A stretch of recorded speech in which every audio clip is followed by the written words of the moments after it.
Now, what do you see as the best way to address a lot of the problems with those living on the margins in our society?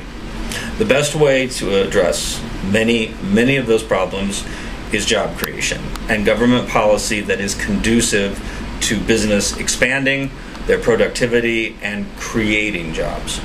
So you're saying that there might be a mindset where we fund these programs that are supposed to give relief, but in the end it doesn't help, it hurts. Precisely, because as I always say, the government never gives anything to anybody that it doesn't take away from somebody else, so that these programs are being funded by tax dollars that then are not available for capital investment and for expanding payrolls. Are you saying that the government should create jobs, or how does that work? I'm absolutely not. I'm saying that the government ought to keep tax rates and regulation low so that the private sector can create jobs, which is the way it is supposed to work in a free market economy.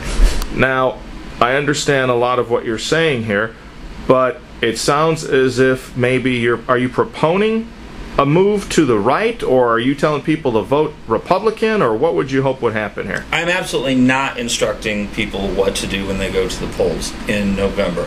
I am suggesting that the general terms of political debate and economic debate in this country has shifted too far to the left. What would be, where would you see a good way for this to move in terms of what happens with public policy? I think a healthy debate and the deep sixing of a lot of assumptions about these programs, and a good hard look and an analytical look at them, what they're doing, how they're funded, where the money is going, and the end results. Who are they helping? Who is getting a definable quantitative benefit from this? Both the individuals being served and the economy and the society as a whole.